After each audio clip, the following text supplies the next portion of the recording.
하나님의 말씀은 히브리서 9장 3절에서 5절의 말씀을 다 같이 합독하겠습니다.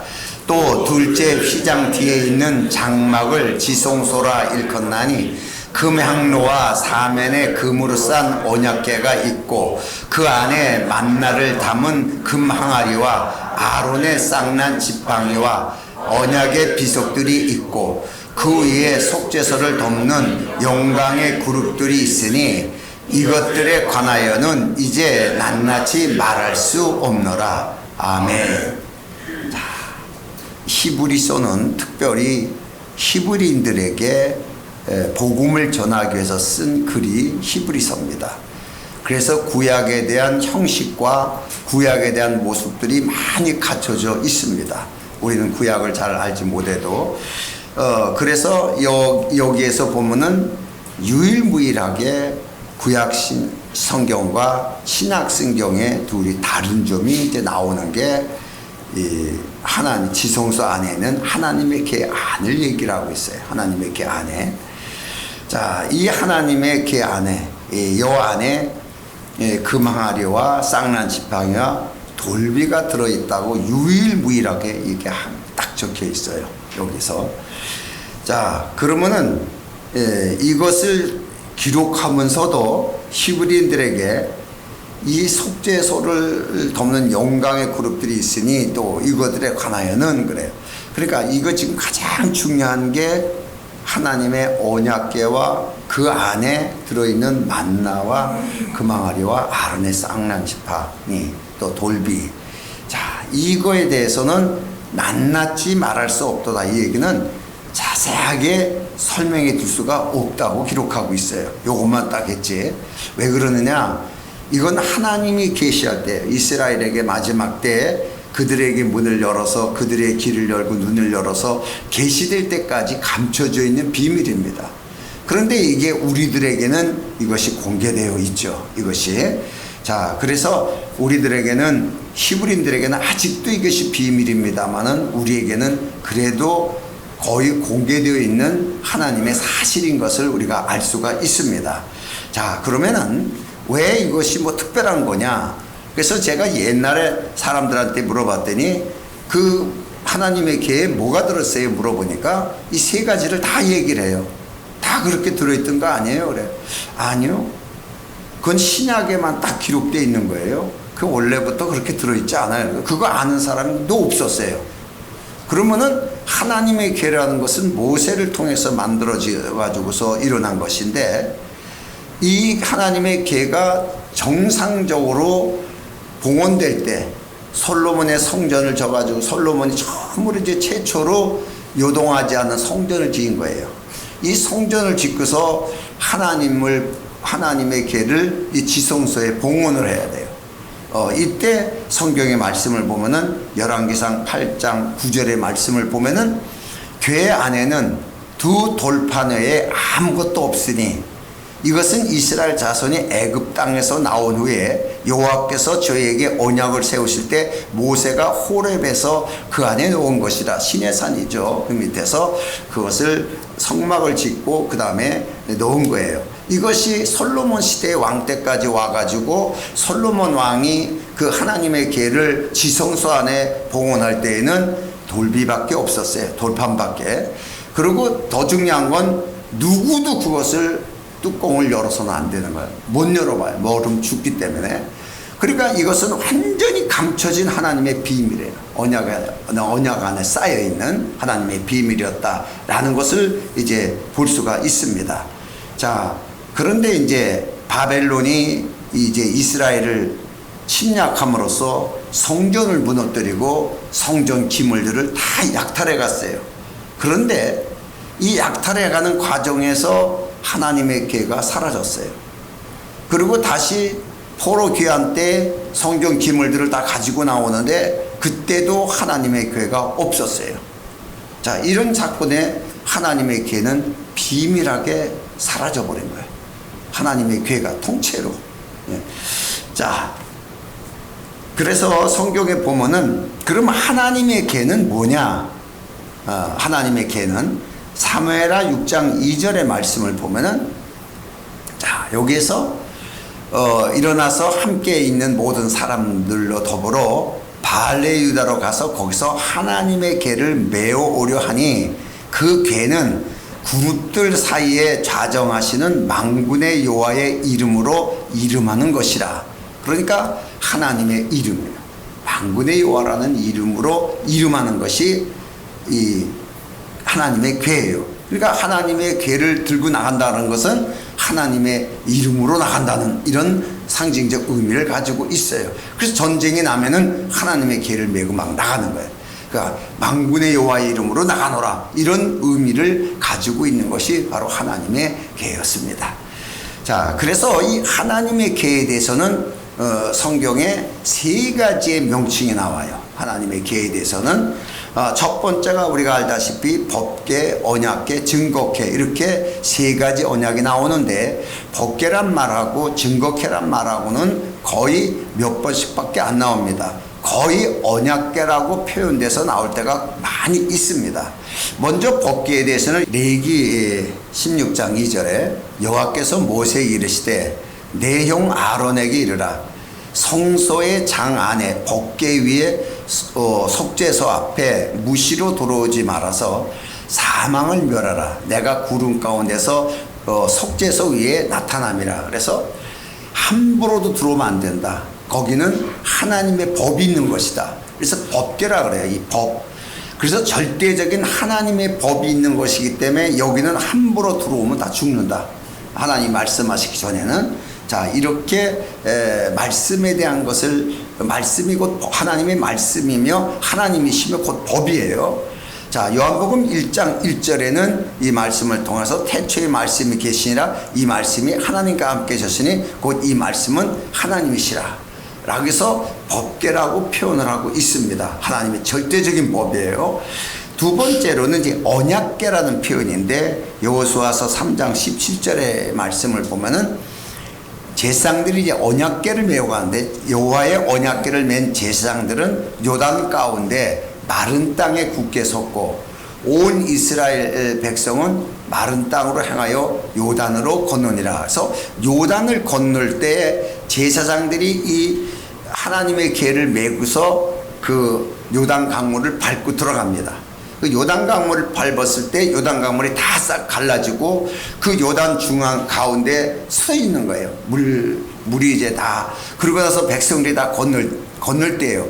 이것은 무엇을 얘기하냐면 제사장들이 요단으로 들어가는 언약을 상징해요. 죽음의 상징이에요.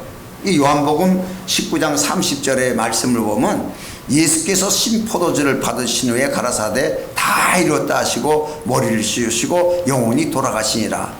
죽음을 얘기를 합니다. 이 요단강으로 들어간다는 것은. 그런데 이것이 언약의 하나예요. 그리스도의 죽음과 제사장이 이 기회를 가지고 요단강으로 들어가는 거나 같은 맥락입니다. 죽음을 하나 상징하면서도 이게 언약이기 때문에 언약궤라고 얘기를 하고 있어요. 다음에 이제 증거궤라는 말이 나옵니다. 여호수아서 4장 16절의 말씀을 보면 증거궤를 맸다고 나와요. 방금 전에는 언약궤를 맸다고 그랬는데 이제는 증거궤를 맨 제사장들이 명하여 요단으로 올라오게 하라 하신지라 그래요. 그 요단으로 올라옵니다. 올라올 때에 이 궤는 증거궤가 돼요. 들어갈 때는 언약궤가 되고, 말씀으로 계셨을 때는, 본래로도 계셨을 때는 법궤가 되었고, 자, 이렇게 기억하면 됩니다. 그래서 이것은 바로 죽음으로써 이제 물가에서 올라오면 부활이에요. 죽음에서 부활을 상징하고 있어요. 죽음에서 부활.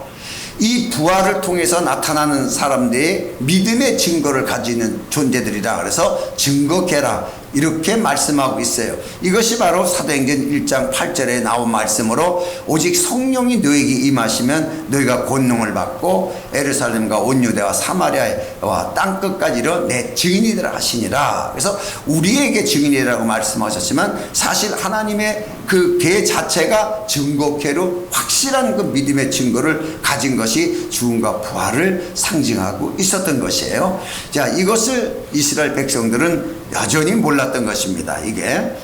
자, 많은 사람들이 아직까지도 이것을 해석하고 하는 사람들이 거의 없어요. 오늘 내 설교는 아마 전무후무하게 아마 굉장히 여러분이 이제 획시적으로 예수라는 이름에 대해서 왜 그런가를 알게 되고 이 세 가지의 기물에 대해서 왜 이것이 어떻게 된 건가를 알 수 있는 가장 귀한 시간인 것을 믿으시 바랍니다.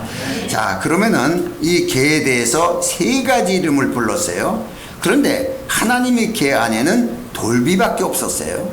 그런데 신약에서 들어와서 신약에서 이 히브리서에서는 만나 항아리하고 쌍난 지팡이하고 돌비하고 같이 들어있는 거예요. 그럼 이게 언제 들어갔냐? 아무도 몰라요. 그냥 들어가 있어요. 구약에는 없어요. 이름만 세 명칭으로 불려졌어요. 그런데 신약에서는 이 세 가지가 하나님 개 안에 들어갔어요. 구약에서는 돌비만 들어갔고 만나 항아리하고 아론의 쌍난 지팡이는 개 앞에다 놓였어요. 개 앞에다가 못 들어갔어요. 개 앞에 있었어요. 자, 이런 것이에요. 그래서 여기에서는 이 세 가지를 가지고 돌비와 만나 항아리하고 만나죠. 그러니까 그 다음에 아론의 쌍난 지팡이, 이건 뭐 거의다가 삼위일체 하나님을 상징하는 것으로 부정한 사람은 없어요. 삼위일체 하나님으로. 그래서 이 세 가지가 중요한 것이 성부, 성자, 성령을 상징하는 것이지만은 이 세 가지가 궤 안에서 하나가 되었다는 거예요. 궤 안에서 하나가 되었다는 거예요. 그러면은 왜 구약에는 돌비만 있었냐? 왜 만나 항아리와 아론의 쌍난 지팡이는 하나님의 궤 앞에다 놓였고 왜 이 신약에 들어갔냐? 라는 것이 이제 의문이 되는 것이에요.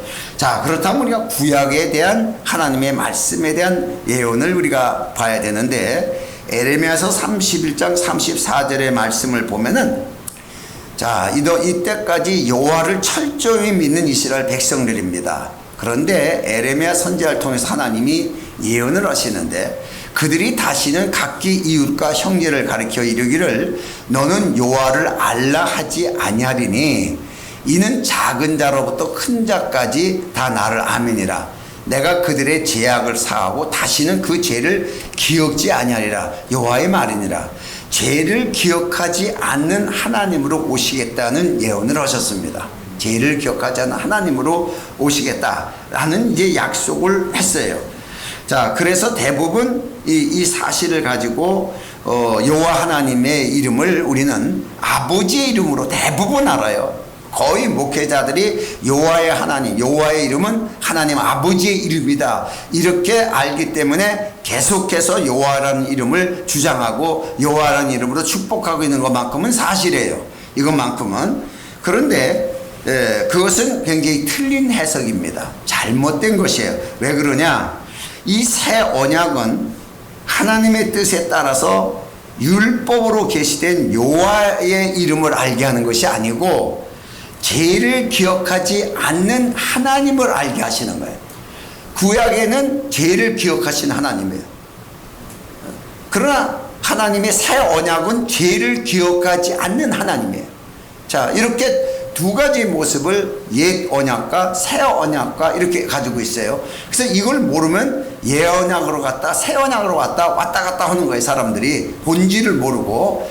성경을 보면 히브리서 9장 15절의 말씀을 보면은 이를 인하여 그는 새 언약의 중본이 누구죠? 예수 그리스도를 얘기를 하고 있어요. 중본이 이는 첫 언약 때에 범한 죄를 속하려고, 첫 언약은 율법입니다. 율법 안에 죄를 안 진 사람이 하나도 없어요. 그래서 의인음란이 하나도 없다고 정의를 했습니다. 이 모든 사람을 살리기 위해서 오셨다는 거예요. 범한 죄를 속하려고 주구사 부르심을 입은 자들로 하여금 영원한 기업의 약속을 얻게 하려 하심이니. 그래서 우리가 죄로 인하여 다 죽을 수밖에 죽었던 존재인데 그를 다시 살려서, 죄를 속하고 살려서 영원한 하나님의 기업을 얻게 하려 하기 위해서 오신 분이 바로 예수 그리스도라는 사실을 성경은 히브리서를 통해서 기록하고 있어요. 자, 그러면 이 예수 그리스도를 통해서 이렇게 우리를 죄를 기억하신 하나님으로 왔어요. 그런데 문제가 여기서 하나가 있는 게 아니라 이건 다 믿어요. 그런데 문제는 예수님을 하나님의 아들로 국한시켜다 버린다는 얘기예요. 물론 분명히 하나님 아들로 오셨어요. 하나님 아들로 오셨습니다. 지금 하나님의 아들과 아버지의 관계가 얘기하는 게 아니에요. 오늘 얘기하고 있는 것은 언약궤 안에 세 가지가 왜 들어가 있나, 그리고 이 세 가지가 합쳐서 들어가 있는 의미가 과연 무엇인가. 오늘 중요한 건 이겁니다. 하나님 아버지와 아들 요 관계가 아니에요. 그 예수 그리스도가 하나님의 아들로 왔어요. 분명히 그 아들로 와가지고서 모든 사역에서 모든 언약을 성취한 것만큼은 사실이고, 그로 인하여 우리가 제사함을 받아서 하나님의 나라를 기업으로 받을 수 있게 된 것만큼도 사실입니다. 그러면은 예수 그리스도, 우선 우리가 그가 누구냐, 우리가 이것을 또 한 번 봐야 돼요. 자, 우리가 하나님의 아들이라고 하지만은 요한복음 1장 18절의 말씀에 가서는 본래 하나님을 본 사람이 없으되 아버지 품속에서 독생하신 하나님이 나타나시느라네. 놀라운 얘기예요. 이거는 요한복음에만 있는 정말 절대적인 표현이에요. 누가 오셨어요? 하나님이 오셨다는 거예요. 본래 하나님을 본 사람이 아무도 없다. 아무도 없어요. 그런데 아버지 품속에서 독생하신, 이 품속이란 말이 뭐냐면 하나님이 무슨 품이 있어요? 영이신데, 하나님 아버지 영이신데 그 품이라는 것은 감춰뒀다는 거예요. 감춰뒀다는 거. 이 감춰두었던, 아무도 알지 못해서 감추어 있던 하나님이 나타나셨다는 거예요. 하나님이. 자, 그래서 골로새서 1장 27절에 가서는 하나님이 그들 가운데서 이 비밀의 영광이 이방인 가운데 어떻게 풍성한 것을 알게 하려 하심이라. 이 비밀은 너희 안에 계신 그리스도니 곧 영광의 소망이니라. 이게 하나님의 비밀이에요. 감춰뒀던, 하나님이 구약시대 때 아무도 알 수 없게 감춰뒀던 건데 비로소 신약시대의 계시에 의해 가지고 그리스도가 오심으로써 이 감춰뒀던 사실이 드러나는 거예요. 하나님 자신이 공개되는 겁니다. 이걸 보고 하나님의 계시라고 말해요. 자, 그래서 이 성경을 보면은 이 요한복음 1장 18절을 가지고 하나님의 효년이다, 이렇게 신학적으로는 표현하고 있습니다.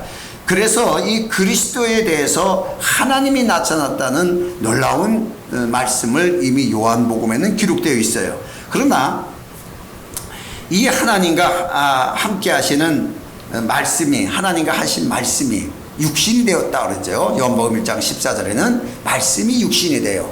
그 말씀이 육신이 돼요. 말씀이 하나님과 함께 하셨는데 말씀이 육신이 돼요. 근데 우리가 다시 보면 말씀이 하나님과 함께 하셨지만 그 말씀은 하나님 안에 품속에 감춰졌던 비밀이었다. 그 비밀이 드러났는데 그가 예수 그리스도시다 라고 말씀을 기록하고 있습니다. 그러면 빌립보서 2장 6절 이하의 말씀을 보면은, 자, 그는 근본 하나님의 본체시나. 그러면 원래는 하나님의 본체란 얘기예요, 그분이. 그러나 우리 가운데 오셨을 때는 하나님과 동등됨으로 취할 것을 여기지 아니하시고 오히려 자기를 비워 종의 형체를 가져 사람들과 같이 되었고 그래요. 그래서 사람들과 같이 되어야 사람의 죄를 짊어지고 죽을 수가 있는 거예요. 죄사함을 받을 수가 있는 거예요. 만약에 하나님 본체로 오셨다면은 죄를 짊어지고 죽을 수가 없어요. 왜요? 안 죽습니다. 죽을 수가 없는 거예요. 죽기 위해서 사람과 같이 오셨다고 이렇게 기록을 하고 있어요. 그래서 오늘날 우리가 이 사실을 알면서 이 성경에 이 삼위에 대한 관계, 하나님, 성부, 성자, 성령, 우리는 이 삼위에 대한 관계가 어떻게 이루어지는가를 아직 많은 사람들이 알지 못하고 있어요. 그래서 이 구약에는 언약이 성취되기 전이에요. 실제 언약이 성취되기 전에 구약은 하나님이 할 것이다, 신약은 했다, 또 성령은 그 사실이 이것이다, 이렇게 증거하는 거예요. 하나님 말씀하시고 성부는 말씀하시고 성자는 성취하시고 성령은 증거하신다. 이게 신학적으로 삼위에 대한 관계를 이렇게 압축시켜서 말할 수가 있어요. 자, 그런데 성취되기 전에 돌비와 만나 항아리와 아론의 쌍난 지팡이, 이렇게 불렀어요, 사람들이. 그건 뭐냐? 돌비, 아론의 쌍난 지팡이, 이렇게 불렀습니다. 근데 언약을 성취하신 다음에는, 언약이 성취된 다음에는 그리스도 안에서 그 이름이 무엇인가가 계시됐어요. 구약에는 뭐라고 나왔어요? 만나 항아리, 또 아론의 쌍난 지팡이, 돌비 이렇게 명칭을 했어요. 근데 신약에서 그 이름이 계시가 됐어요. 이 세 가지가 이루어졌는데, 그래서 오늘 이 세 가지가 하나님 계 안에 들어갔어요. 이때를 왜 언약궤라고 말했을까요? 하나님의 궤 안에 이렇게 얘기하지 않고 언약궤라고 얘기를 합니다. 언약으로 이루어진 것을 얘기해요. 그래서 언약궤 안에 들어가 있는 거예요. 언약궤 안에. 그 언약을 이루신 것에서 표현하고 있는 거예요. 자, 그러면은 이 삼위에 대해서 이제 여기가 또 중요한 건데, 삼위에 대해서 우리가 그러면은 하나님 아버지, 우리는 성부, 대개 이렇게 일컬음을 받죠. 성자, 성령. 대부분 이렇게 얘기하고 있고, 그 성부 이름이 뭐냐? 성부 이름은 뭐 여호와 하나님이지. 대부분 이렇게 알고 있는 것이 정통이에요. 그래서 여호와 하나님을 찾는 사람들은 100% 여호와 하나님 이름은 성부 하나님의 이름이다 라고 이렇게 기록하고 있습니다. 자, 그러면은 성경적으로 우리가 다시 한번 보면은, 자, 마태복음 1장 21절의 말씀을 보면 아들을 낳으니 그 이름을 예수라 하라 해요. 자, 그래서 이 말씀에 대해서 사람들이 대부분 아버지가 아들에게 이름을 지어주신 거라래. 예수 그리스도에게 하나님 아버지가 그 이름을 예수라 하라. 그래서 이름을 지어준 이름이라고 생각하고 부르게 됩니다. 그래서 아들 이름은 뭐냐? 예수다. 아버지 이름은 뭐냐? 여호와다. 이렇게 보편적으로 알고 있는 게 현실이에요. 너무나 많은 사람들이 이렇게 알고 있습니다. 자, 그러나 그 이름은 아버지의 이름, 아버지가 주신 이름이 아니에요. 아버지가 지어준 이름이 아니란 얘기예요. 제 논문이 예수란 이름은 장명된 이름이 아니라 본래부터 있는 하나님의 이름인 거예요. 자, 그래서 성경에 보니까 다시 말해서 다시 직역해요. 그 이름을 예수라 하라 하니까 하나님 아버지가 여기에 오신 예수 그리스도에게 예수란 이름을 지어줬다라고 보지만은 그 이름에 대해서 예수님 자신이 요한복음 17장 11절에 가서는 나는 세상에 더 있지 아니하노나, 이제 마지막 기도예요.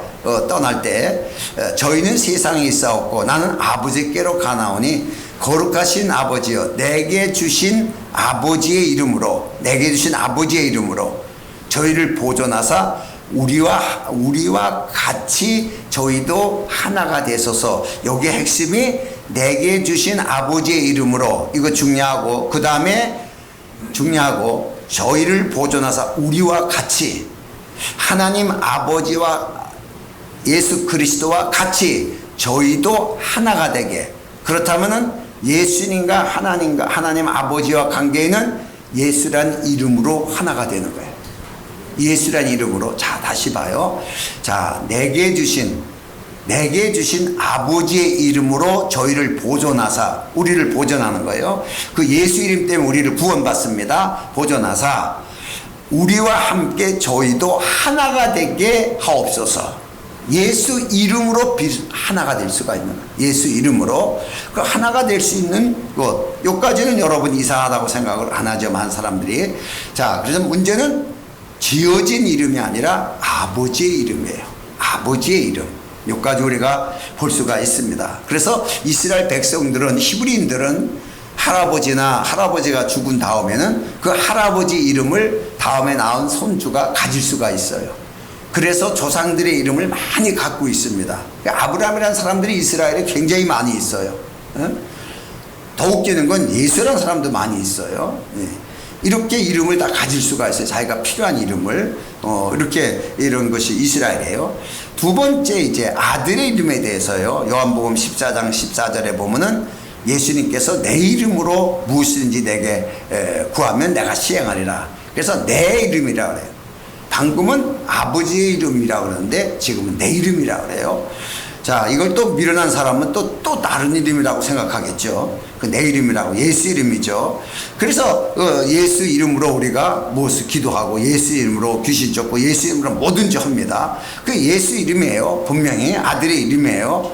그런데 이제 성령을 보내실 때 요한복음 14장 26절에는 보혜사, 곧 아버지께서 내 이름으로 보내실 성령.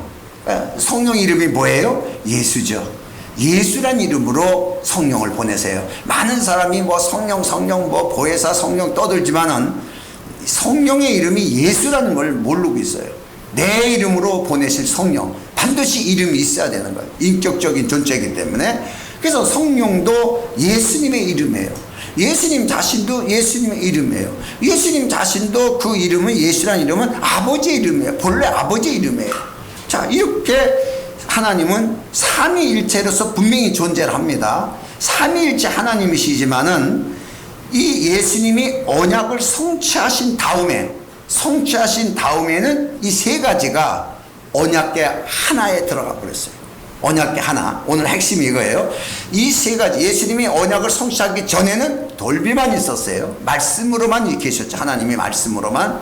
그런데 언약을 성취하고 난 다음에는 만나 항아리와 아론의 쌍난 지팡이가 하나님의 계 안에 들어가 버렸어요. 다시 말해서 영원한 속성 안에 하나가 된 거예요. 하나가 됐어요. 자, 그러면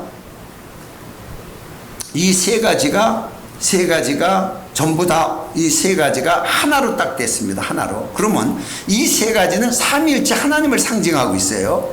삼위를 상징하고, 삼위를. 그러면 이 삼위에게 이름이 다 있는 거예요.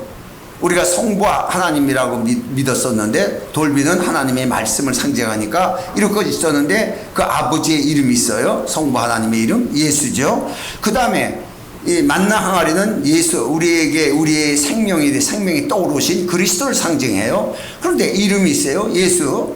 또 성령은 아론의 쌍난 지팡이로 부활의 성령이에요. 생명의 성령을 상징해요. 그런데 이름이 있어요. 아론의 쌍난 지팡이도. 그러니까 뭐예요? 예수예요. 자, 그러면 이 세 가지가 하나님의 계 안에 들어가 있어요. 세 가지가 하나님 안에 들어가 있다면 이 이름이 하나가 돼버린 거예요. 이 이름이 하나가 딱 됐어요. 여기서 중요한 것이 예수란 이름이 하나님의 계 안에서 하나가 돼버린 거예요. 하나님의 언약계라 그랬어요. 언약계 안에서 하나가 돼버린 거예요. 하나님의 언약 안에서 하나가 딱 됐어요. 자, 그래서 이 예수님이 이제 여기서 또 지상 명령이 떨어져요. 예수님이 하늘에 올라가시고서 다시 내려왔다가 다시 마저 올라가면서 제자들에게 지상 명령을 주시는데 마태복음 28장 19절의 말씀을 보면은 그러므로 너희는 모든 족속으로 제자를 삼아 아버지와 아들과 성령의 이름으로 침례를 주고, 지상 명령입니다. 자, 분명히 아버지와 아들과 성령의 이름으로 침례를 줘야 된다 라고서 이렇게 말씀을 하셨어요. 성부와 성자와 성령의 이름으로 침례를 주노라. 이게 대부분이에요. 자, 그러면은 제자들은 어떻게 했나? 제자들은, 이 말씀을 직접 들은 제자들은 어떻게 했나? 자, 이게 중요하죠. 이 말씀을 직접 들은 제자들은 어떻게 했냐 그러면은 사도행전 8장 16절에 보면은 이 사마리아 지방입니다. 이때 빌립이라는 사람이 가서 이제 말씀을 전하고 했을 때예요. 그런데 이는 한 사람에게도 성령을 내리신 일이 없고, 이들이 사마리아 사람들에게 가서 말씀을 전하는데 한 사람도 성령 받은 사람이 없는 거예요.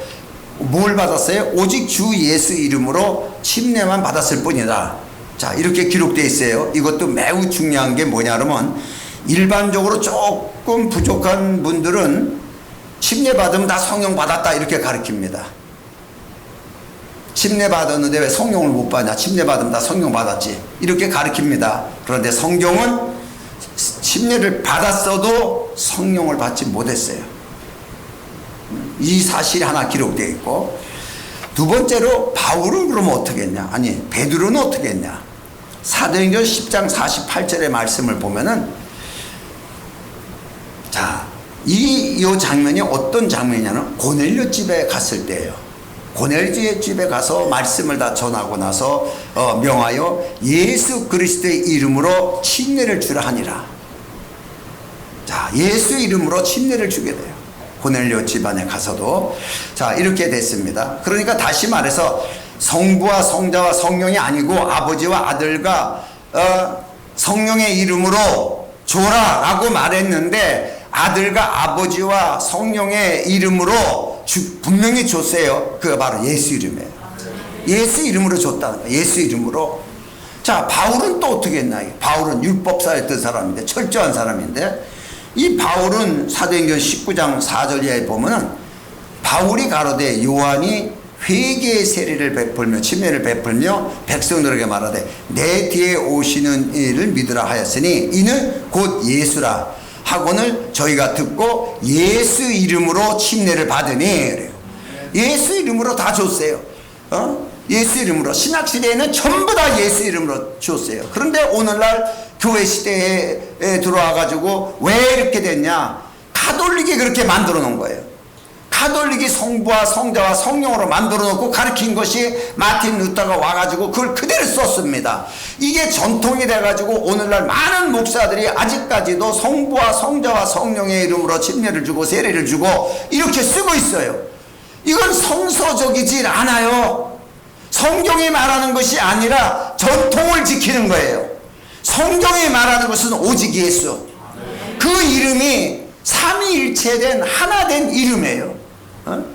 성부와 성자와 성령의 이름으로 줘라 그랬는데 예수 이름으로 줬어요. 그러면 예수 이름이 성부의 이름이요 성자의 이름이요 성령의 이름이라는 것이에요. 이 사실을 잘못 알면은 또 이단이라고 하는 사람이 있습니다. 여러분, 그래서 책에는 기록돼, 논문에 기록되어 놨지만 이 세 가지의 교회 이름이 하나님의 교회에서 하나가 됐다는 것은 오늘 여러분이 처음 듣는 거예요.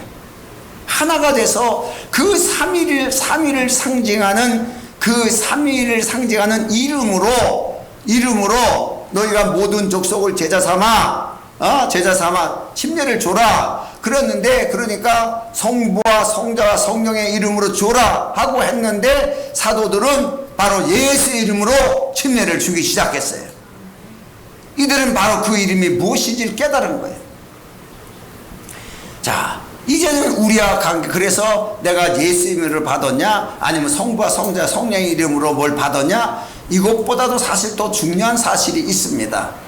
오늘 성경에 이 이름을 누구에게 줄 수가 있냐, 이 이름을. 그 이름, 예수란 이름을 주는데 이 이름을 누구에게 줄 수 있느냐, 이게 굉장히 중요해요. 우리는 예수란 이름을 알고 그 이름을 믿으면 구원받는다고 말하지만은 성경은 그 이름을 주세요. 그 이름을. 자, 성경을 보니까 마태복음 1장 21절 방금 본 겁니다. 아들을 낳으리니 그 이름을 예수라라. 이것은 아들에게 주는 겁니다. 여기에 아들이라는 것은 남자를 얘기하는 게 아니에요. 기업물을 자를 상징하는 겁니다. 아들은 기업물을 자. 그래서 딸이란 말이 없어요. 기업물을 자. 그 아들에게만 예수 이름을 줄 수가 있어요. 아들에게만. 예수 이름은 아들을 낳으리니 예수라라. 아들에게만 줄 수 있어요. 자, 로마서 8장 16절의 말씀을 보면은 성령이 친히 우리 영으로 더불어 우리가 하나님의 자녀인 것을 증거하시니 그래요. 성령은 우리가 하나님의 자녀인 것을 증거해요. 성령이 그 자녀인 것을. 그런데 자녀인 것을 증거하는데 성령은 성령이 이제 우리가 하나님의 자녀인 것을 증거하는 것은 성령이 우리 가운데 오셔서 하나님의 사람으로 하나님의 사람으로 인치게 되죠. 인침 받아가지고. 그래서 우리가 하나님의 사람으로 인침을 받아가지고 인침받아 도장 찍었다는 거예요. 도장.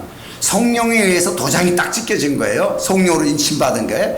도장 찍힌 게 무슨 도장이에요? 예수라는 도장이에요. 그러니까 예수 이름을 가진 자가 성령을 받은 자예요. 왜? 성령이 예수 이름으로 오니까. 내 이름으로 오실 성령이 예수 이름으로 오니까 내가 성령 받았다 그러면 예수 이름을 가진 자예요. 그래서 인칭됐다, 도장 빵 찍었다, 누구도 못 뺏어가지고 도장을 우리 영으로 더불어 우리가 하나님의 자녀인 것을 증거하시라니 우리 영에 딱 도장을 찍었어요. 우리 영은 누구도 못 가져가요. 그래서 영원한 도장을 예수란 이름으로 찍었어요. 그러니까 예수란 이름으로 찍은 그 순간에 우리는 하나님의 아들이란 증거가 딱 생긴 거예요. 왜? 그 이름은 아들에게만 주신 이름이에요. 아들에게만. 이게 엄청난 권위가 있는 거죠.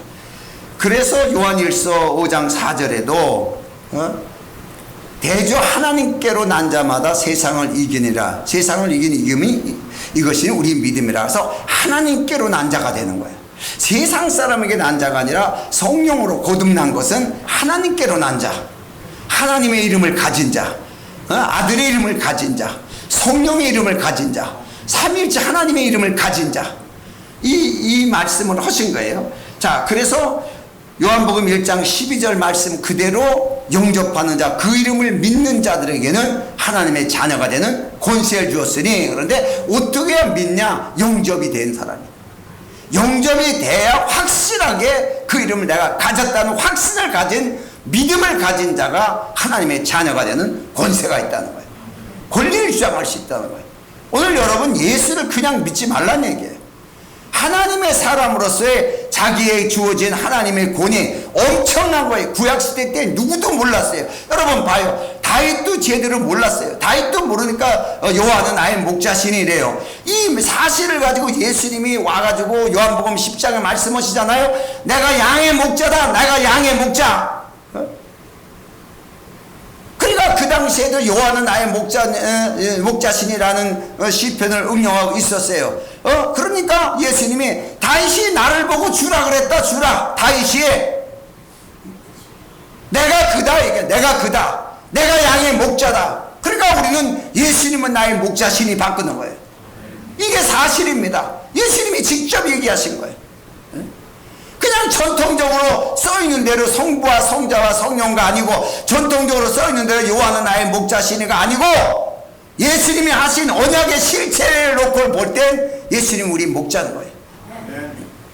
아무것도 아닌 것 같이 보이지만은 엄청난 이 언약 안에 있는 것과 언약 밖에서 말하는 거하고 틀린 거예요. 다윗은 언약 밖에서 오실 분을 위해서 얘기를 한 거예요. 그러나 예수님이 이미 오셔서 그 다윗이 얘기한 것이 내게 대한 이야기다고 말씀하셨어요. 우리는 그 사실을 가지고 말하고 그 사실을 가지고 이름을 높여야 되는 게 우리 신앙이란 얘기예요. 이게 근본이에요. 그래서 이 예수란 이름이 어떤 이름이냐? 빌립보서 2장 10절에 이 말씀을 보면은, 자, 하늘에 있는 자들과 땅에 있는 자들과 땅 아래에 있는 자들로 모든 무릎을 예수 이름에 꿇게 하시고, 왕의 이름이에요. 천상천하의 유아 독존하시는 왕의 이름, 예수 이름이에요. 놀라운 이름입니다. 여러분, 이 이름을 우리가 믿기 때문에 구원 귀한 받는 거예요. 엄청난 이름이에요. 이거는 뭐 왕이 가진 옥새보다도 더 큰 권한이 있는, 하늘에 있는 것이나 땅에 있는 자들이나 땅 아래에 있는 것들, 이 이름을 우리에게 주셨는데, 에베소 1장 13절의 말씀을 보면은 그 안에서 너희도 진리의 말씀으로 곧 너희의 구원의 복음을 듣고 그 안에서 또한 믿어 약속의 성령으로 인침을 받았으니, 약속의 성령으로 인침을 받았으니, 약속의 성령이 뭘로 하여? 내 이름으로 오실 성령, 내 이름으로 성령, 그 성령이 우리 가운데 와서 도장을 찍었느니, 도장을 받았으니 예수란 이름이 찍혀진 거예요. 예수란 이름이 찍혀진 거예요. 우리에게 완전하게. 그래서 이 예수란 이름이 찍혀졌어요. 그래서 예수란 이름이, 성령이 오셨어요. 성령이 오셔서 예수란 이름으로 우리 안에 도장을 땅 찍었어요. 자, 이 사실이 뭐냐? 요한복음 6장 27절의 말씀을 보면은, 자, 예수님께서 인자는 아버지의 인치신 자니라 그래요. 예수님께서 아버지와 나는 하나니라. 조금 전에 말씀을 보면은 아버지의 요한복음 17장 11절에 말씀 방금 했어요. 아버지와 나와 하나가 된 것 같이 저희도 하나가 되려 합니다 할 때, 이 하나가 뭐예요? 바로 예수 이름이에요. 예수 이름. 자, 그러니까 오늘 우리에게 성령으로 인침받았어요. 성령으로 인쳤습니다. 이때 보니까 예수님처럼 예수님과 하나가 되는 거예요. 그 예수 이름으로, 그 이름을 예수라라, 아버지 이름을 예수랑 주고서 예수님에게 주고 아들이신 예수께서 아버지와 예수 그리스도가 하나가 된 것처럼 그 이름을 우리에게 주어서 저희도 우리와 하나가 되게 하려 합니다. 예수 이름으로 하나가 되는 거예요. 예수 이름으로. 자, 그래서 요한복음 10장 35절에 보면은 성경은 패하지 못하느니 하나님의 말씀을 받은 사람을 신이라 하였거늘. 그래서 모세가 하나님의 말씀을 받은 자로 최고의 권위를 세상에서 이기는 자로서 나온 것처럼 신적 권위가 있는 거예요. 하나님의 아들로서 그냥 끝나는 게 아니라 신적 권위가 있는 거예요. 하나님의 말씀을 받으면 놀라운 것을 우리에게 이루는 거예요. 그러니까 여러분들이 단순히 예수를 믿으니까 무슨 예수님 무슨 자기 친구같이 무슨 뭐처럼 웃기지만은 정말 그 이름 하나를 우리에게 주시기 위해서 예수 그리스도는 부활하시고 승천하셔야 돼요. 이 밖에 있는 만나 항아리와 밖에 있는 돌비를 하나님의 계 안에 하나가 되게 하기 위해서는 예수님이 모든 것을 죽음과 부활을 통해서 성취하셔야 돼요. 이 사실에 대해서 우리도 그 예수님과 같이 하나가 되게 하기 위해서는 바로 우리도 예수 이름을 줘야 돼요. 그래서 그 이름으로 모두가 내가 아버지 안에 있는 것처럼 너희가 내 안에 내가 너희 안에 하나가 되는 거예요. 하나로 되는 거예요. 놀라운 역사가 나오는 거예요. 이것처럼 큰 복이 어디가 있어요. 통치자의 이름이에요. 어마어마한 예수란 이름을 받아가지고 우리의 삶이 정말 하나님의 부유 속에 하나님의 윤택함 속에 하나님의 복된 삶 속에 살아가지 못한다면 우리 여전히 율법 속에 있는 이스라엘 백성들처럼 세상의 종로로 더면서 말로만 하나님의 선민이라고 자처하는 이런 포장된 그리스도인이 될 수밖에 없어요. 여러분 예수 이름 살아계신 하나님의 이름이에요. 그 이름으로 부를 때 내가 시행하리라. 살아계신 하나님이 움직입니다. 여러분 항상 모든 일에 예수 이름에 무릎을 꿇게 하는 여러분 되시기 바랍니다. 모든 것을 무릎 꿇게 했어요. 세상에 있는 것이나 땅에 있는 것, 땅 아래 있는 것 모두를 무릎 꿇게 하셨느니라. 할렐루야. 이 사실이 성경이에요. 현실로 지배하고 통치하고 나갈 수 있는 우리들 되도록 하나님 오늘도 언제나 예수 이름의 영광 돌리는 삶을 살아갈 수 있도록 역사해달라고 다 같이 통성으로 기도합니다.